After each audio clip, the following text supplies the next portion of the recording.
Olá, meu irmão, minha irmã. Estamos chegando até você com mais um programa Palavra Viva, aqui pela TV Candidez, também pelo nosso canal no YouTube da Missão Maria de Nazaré, onde você pode assistir agora, que já está lá esse programa, mas também pode ver depois, pode compartilhar com alguém, pode enviar para alguém esse programa de hoje, né? E hoje é um dia especial, né? Um dia que a gente tem que celebrar, né? E temos que fazer jus, né, a esse dia tão especial que é o Dia dos Pais. Hoje é dia do papai, dia de abraçarmos, beijarmos, agradecermos, presentearmos o nosso pai, o seu pai, né? Mesmo que ele não esteja vivo, mesmo que ele não esteja aqui. É importante você lembrar dele. E tem uma forma de abraçá-lo e de presenteá-lo. Não sei se você sabe, mas é só você ir à missa e pedir que celebre aquela missa por ele. E lá naquela missa, rezar por ele. Essa oração chega até ele lá no céu. E ele vai poder sentir o calor do seu amor. E claro, ali também em Jesus, na Eucaristia, na palavra, vai trazer também um amor. Um amor que o seu coração às vezes está sentindo falta, está com saudade. Jesus vem e traz para você. Tem muita gente que fica se lamentando porque não tem essa pessoa mais, porque ela não está aqui mais. Não se lamente. Use, né, desse meio eficaz, concreto, que a gente chama de comunhão dos santos, que é na Santa Missa onde acontece. E vá lá, e lá, na sua conversa com Jesus, no seu momento com Jesus, deixe que ele preencha o seu coração de amor. Você que o seu papai já está no céu. Você que o seu pai está na terra, hoje é o dia dele. Claro que tem gente que só no dia dos pais lembra do pai, só no dia dos pais dá presente, só no dia dos pais dá abraço. Não pode ser assim. Mas hoje, de forma especial, esse dia. Dia de estar junto, dia de rezar junto, dia de estar reconciliando, né? Porque é vida de família. E família é assim. A gente precisa pedir perdão, desculpar, mas viver esse momento com intensidade. E a gratidão é um dos sentimentos mais belos que precisamos ter, principalmente pela nossa família. Família é um projeto de Deus. A família foi pensada por Deus. Deus quem quis que o ser humano vivesse na família. E é na família onde acontece o mais sublime amor, o amor humano. De todos os amores humanos que podemos viver, amizades, companheirismos e até mesmo paixões, o amor mais sublime, mais forte, mais parecido com o amor de Deus é o amor de família.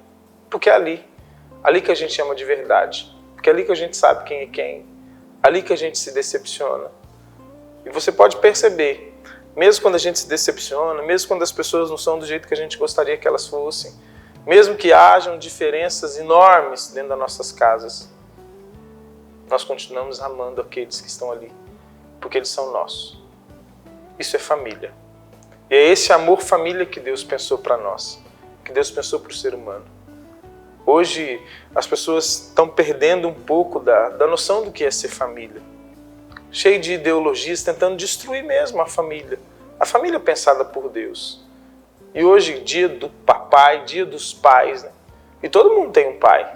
Ah, mas o meu pai me abandonou, mas o meu pai me deixou, mas o meu pai não quis saber de mim.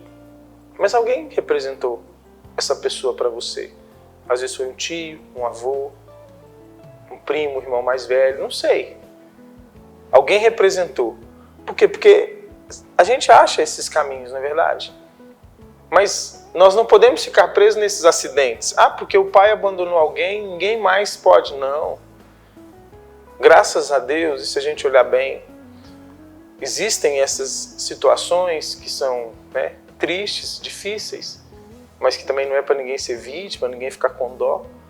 Mas na maioria dos casos, tentam falar que não, mas na maioria dos casos o pai está ali, dando a vida, trabalhando, sustentando, sendo às vezes aquela presença mais de autoridade, nem sempre acertando, errando, mas ali, tentando fazer aquilo que é possível ser feito pela sua família.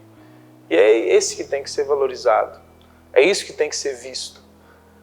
E olhar para um pai, né, para um pai de família, e ver a dignidade, a autoridade, a graça que Deus coloca na vida desse homem.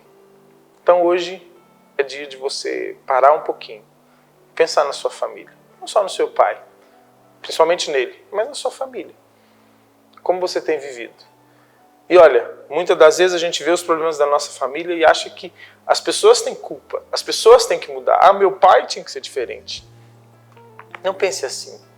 Comece você sendo a mudança da sua casa. Se tem situações que vocês estão vivendo que não estão boas, você que é pai, você que é mãe, você que é filho, você. Se tem situações que estão difíceis, que vocês não estão sabendo como resolver, se tem problemas, se tem diferenças, se tem briga, não importa. Faça uma análise sua. O que você precisa mudar para que a sua família seja melhor? Quais atitudes, quais situações você precisa tomar, você precisa fazer, você precisa mudar para que a sua família seja diferente? A partir de você a mudança pode acontecer. Nós, muitas das vezes, queremos justificar os nossos erros no erro dos outros. Muitas das vezes nós queremos culpar alguém por um problema. E quando acontece, por exemplo, uma diferença familiar, uma desavença, não tem um certo e um errado. Nós não vivemos em novela. Novela que tem o bonzinho e o malvado. Novela que tem o mocinho e o bandido. Não. Claro, tem uns que erram mais, outros que erram menos. Tem uns que têm certos problemas mais externos e visíveis. Mas todo mundo tem erro. Todo mundo erra. E aí, a partir de uma autoanálise, né, de um exame de consciência, de pensar qual é o meu erro, é que a mudança começa a acontecer. Enquanto a gente aponta o dedo, enquanto a gente culpa o outro, nada muda. Agora, o dia que eu paro e falo assim, independente se eles merecem, se eles querem mudar, eu vou mudar. Eu vou fazer diferente. Eu vou agir diferente. Eu vou falar diferente. Eu vou deixar isso que eu preciso deixar. E aí, a partir daí, a mudança acontece. Porque se a sua família tem problema, você faz parte dele. Porque você é família. Não dá para você falar assim, não, esse é um problema da minha família. Não, é um problema de todos. Se você está ali, dentro da mesma casa, convivendo, é um problema de todos. Portanto, comece pensando de você. Faça isso nesse Dia dos Pais. Dê este presente para o seu pai. Ah, mas o meu pai, eu sou o pai, não tenho pai mais, no meu caso, né? Eu já perdi meu pai tem muitos anos. Sou pai de 4 filhos. Ah, eu sou o pai. Tá bom. Vou fazer pelo meu pai que está no céu. Em homenagem a ele, em gratidão a quem ele foi, que fez por mim, eu vou ser um pai melhor. Eu vou ser um marido melhor. Eu vou ser um irmão melhor. Eu vou ser um filho melhor para minha mãe. A partir daí, você vai ver que as mudanças acontecem. Pare de querer que o outro mude. Mude você. Pense você naquilo que você precisa mudar. Você precisa ser diferente. Porque aí você vai ver que a coisa acontece. Enquanto você estiver esperando do outro, nada vai acontecer. Enquanto você justificar o seu erro no erro do outro, ah, eu faço isso porque fulano faz. Ah, eu sou assim porque fulano é assim comigo. Enquanto você ficar medindo o seu erro a partir do erro do outro, você sempre vai errar. Agora comece a medir suas atitudes a partir dos acertos do outro. Comece a olhar a partir do que o outro faz, porque o outro também faz coisa boa. O outro não é só maldade. Comece a medir a partir do acerto do outro. Aí você vai ver que a sua vida vai poder ser diferente. E ser diferente e ser melhor. E se a sua vida for melhor, a vida da sua família vai ser melhor. É um grande problema quando a gente às vezes acha que se o outro não mudar, nada vai mudar. Não, se você mudar, alguma coisa já mudou. Alguma coisa já mudou. Então, meu irmão, minha irmã, aproveite esse dia para fazer uma análise primeiro sua do que você precisa ser diferente para sua família ser melhor. E segundo, reze, aproveite, fique junto do seu pai. O pai foi dado por Deus. Família a gente não escolhe. Deus escolhe por nós. Se Deus te mandou nessa casa, Ele te deu um tesouro, que é a sua família. E o seu pai. Seu pai é um grande tesouro. Esse homem que, às vezes, nem consegue expressar tudo que sente, mas que com toda certeza te ama. Te ama do jeito dele, mas te ama. Quando eu tive minha primeira filha, né? minha filha mais velha, eu entendi um pouco o que é um sentimento de um pai. Pai é aquele que olha, porque a mãe já tem o filho dentro dela, né? E nasce, é um pedaço dela que está ali, né? Agora, pai é aquele que olha para aquilo e fala, como que eu pude merecer? Tamanha graça, tamanha dádiva de ter um filho. Como que eu pude receber tamanho milagre que é ter um filho? Esse é o sentimento de um pai. De uma certa impotência diante das necessidades, uma certa insegurança diante dos desafios. É isso que o pai sente às vezes. Como é que eu vou fazer para criar? Será que eu vou dar conta? Quantas e quantas vezes essa insegurança, esse sentimento de impotência faz com que o pai sinta angústias grandes, porque ama e ama muito. E não só é um pedaço da mãe que cresce fora dela o filho, mas também é um pedaço do pai. Quando o filho machuca, quando o filho sofre, o pai, a mãe também, sofre e se machuca do mesmo jeito, mesmo quando não tem nada a ver com a história. Portanto, valorize essa pessoa. Valorize enquanto você tem, se você o tem ainda. Se você não tem e valorizou, que bom. Se não valorizou, é hora de rezar então, muito, para que Deus possa levar o seu arrependimento e os seus sentimentos para o seu pai. E creia de verdade que Deus, o Pai dos papais, o Papai do céu, te ama e te ama muito. Se nesse dia você também sente uma ausência, uma carência, você foi abandonado, se o seu pai não se importou com você, lembre do Pai do céu. Peça a Ele que te ame, que preencha todo o vazio de paternidade que tem no teu coração. E assim você vai ver que Deus pode, que Deus ama você. Ama com amor de pai. Ama com amor que não cobra nada e que não tem nada, que não pede nada em troca. Um amor incondicional. Esse é o amor de Deus por você. Parabéns a todos os papais. Nós vamos para um breve intervalo e a gente volta para partilharmos um pouco do Evangelho. Não saia daí.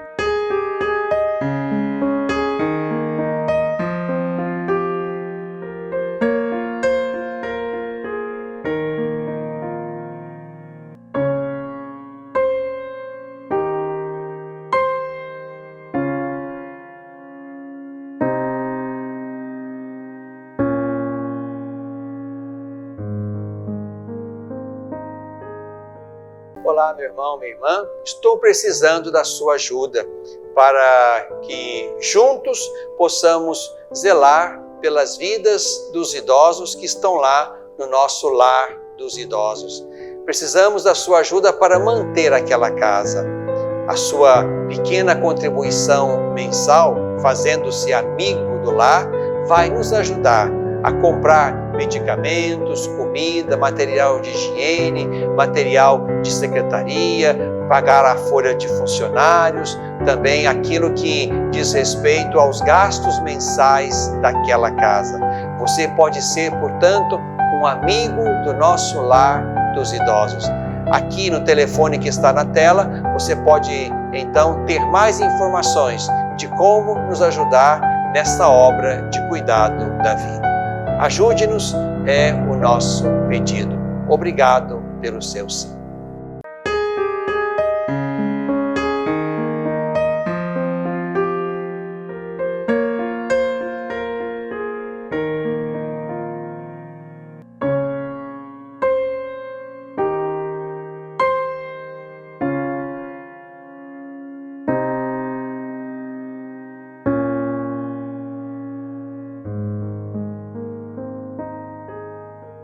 Voltamos com o nosso Palavra Viva neste domingo, Dia dos Pais. É interessante também lembrarmos que o mês de agosto é o mês das vocações. Por isso, que a igreja escolheu o mês das vocações por causa do Dia dos Pais e também dia de São João Maria Vianney, que foi dia 4 passado, que é dia do Padre.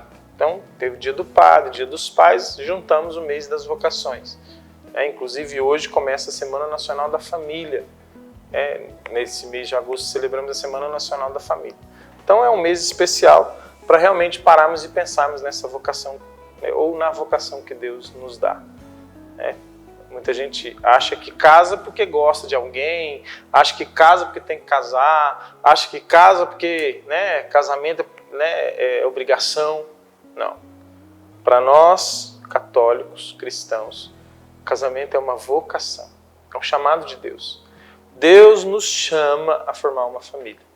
Deus chama outros a viverem, talvez o celibato, seja o sacerdócio, vida religiosa, né, as irmãs. Esses são chamados ao celibato, né, a criar uma família espiritual, a fazer parte da família maior que é a igreja. Nós não. Nós que eu falo, nós casados somos chamados, vocacionados, chamados por Deus, sonhados por Deus para o matrimônio. Então o matrimônio é uma vocação. Você que não se casou, que está aí vendo esse programa, não se case por se casar. Não se case por medo de ficar sozinho. Não. Se case porque você sente que Deus te chama a viver essa vocação. Porque aí vai ser tudo diferente. Quantas pessoas vivem casamentos trágicos? Famílias destruídas. Por quê? Porque não entenderam que precisavam ter escolhido uma vocação. Entender que Deus chamava aquela pessoa. E se era matrimônio, talvez até era matrimônio, precisava ter vivido esse matrimônio como um chamado de Deus, não como um acontecimento social, não como uma fuga para sair de casa, não por causa do medo de não ser amado, de não ficar sozinho, de ficar sozinho. Não. É preciso entender que eu me caso porque Deus quer que eu me case. E tudo que eu faço ou não faço no meu casamento, eu agrado ou desagrado a Deus. É isso. O matrimônio, como um chamado de Deus, é um lugar de viver uma vida com Deus. Não é uma vida só de duas pessoas, marido e mulher somente. É uma vida de marido e mulher com Deus, uma junção. Por quê? Porque se Deus chama, ele não pode ficar de fora. E aí, mas Deus está aqui, eu rezo, eu peço a Deus que fique junto de nós. Mas não é só isso. É uma situação mesmo de viver Deus. De viver o que Deus quer, de pensar como Deus quer, de agir como Deus quer. Ou seja, de deixar Deus conduzir a nossa vida familiar. Porque se é uma vocação, essa vocação ela não para no dia que a gente se casa. Ela começa. E dali para frente eu preciso viver o que Deus me chama a viver. Deixar minha vida de solteiro, deixar minha vida de coisas que eu gostava de fazer quando eu não era casado, e entender que a minha prioridade é a minha família. Isso é a vocação matrimonial.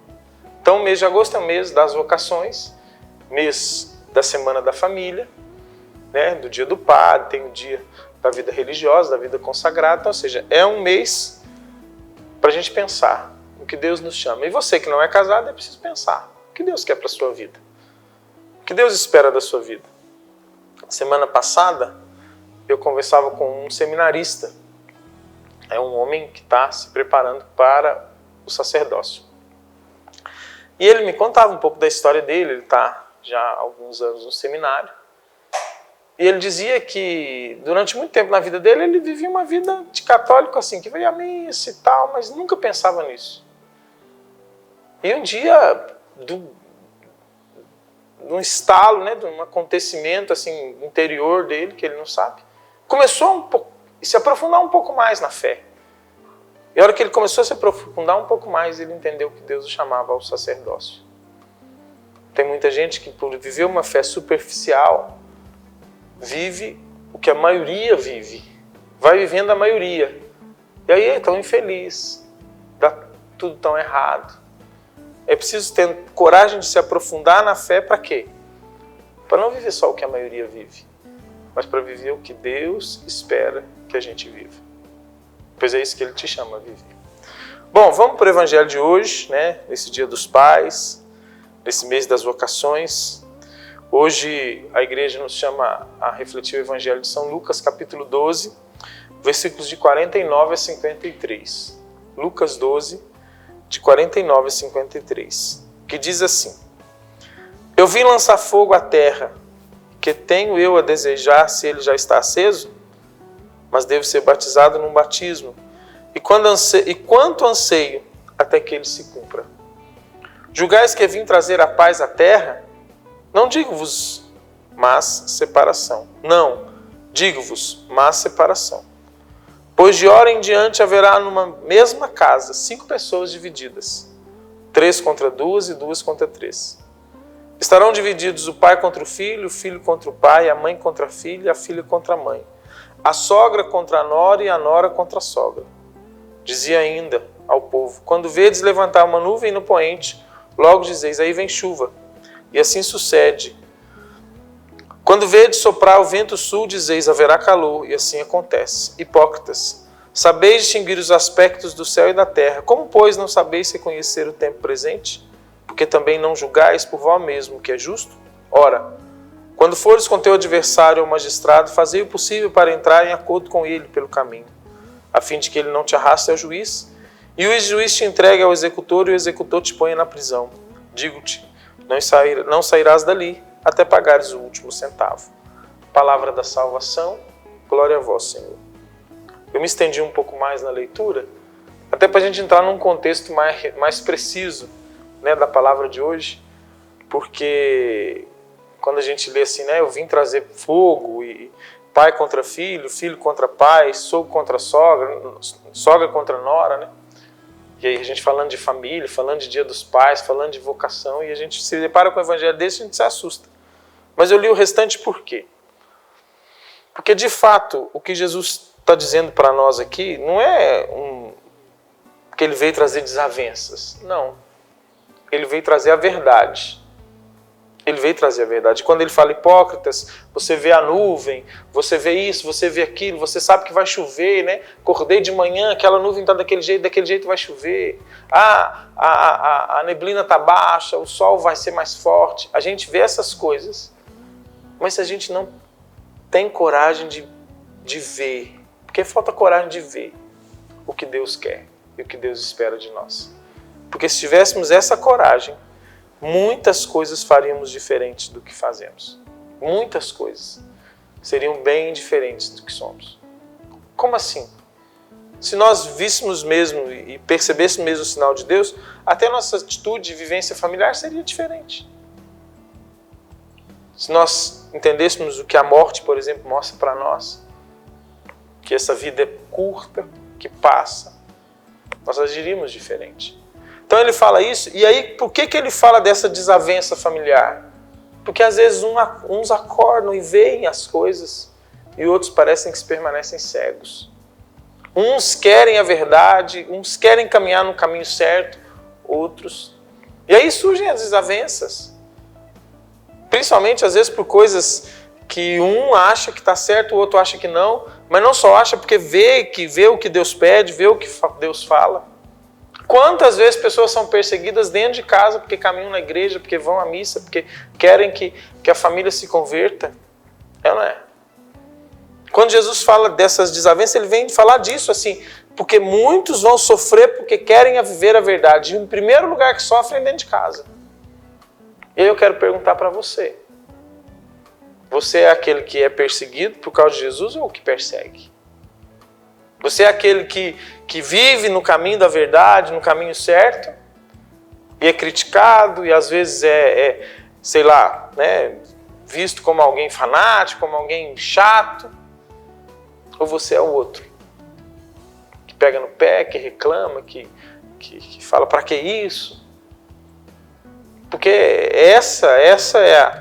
esse é o conflito que Jesus está dizendo. Um conflito onde as pessoas da mesma casa, muitas das vezes uns querem o certo e outros não. E aí surgem as dificuldades. Bom, chegando ao final do nosso programa, que você possa hoje abrir o seu coração e pensar na sua vida. Tanto na sua vida enquanto família, quanto na sua vida enquanto filho de Deus, que precisa viver a palavra de Deus. Olhar para esse evangelho e pensar, eu sou qual dos dois? O que está no caminho certo ou o que está perseguindo quem está no caminho certo?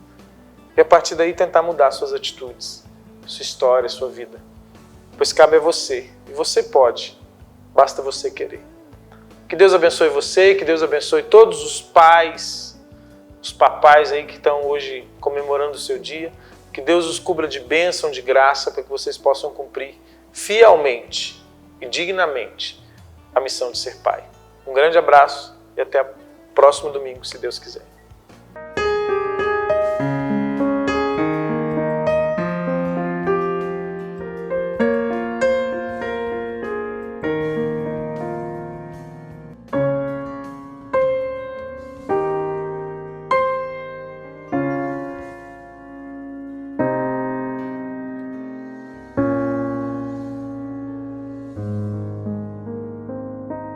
Olá, meu irmão, minha irmã, estou precisando da sua ajuda para que juntos possamos zelar pelas vidas dos idosos que estão lá no nosso lar dos idosos. Precisamos da sua ajuda para manter aquela casa. A sua pequena contribuição mensal, fazendo-se amigo do lar, vai nos ajudar a comprar medicamentos, comida, material de higiene, material de secretaria, pagar a folha de funcionários, também aquilo que diz respeito aos gastos mensais daquela casa. Você pode ser, portanto, um amigo do nosso lar dos idosos. Aqui no telefone que está na tela, você pode então ter mais informações de como nos ajudar nessa obra de cuidado da vida. Ajude-nos, é o nosso pedido. Obrigado pelo seu sim.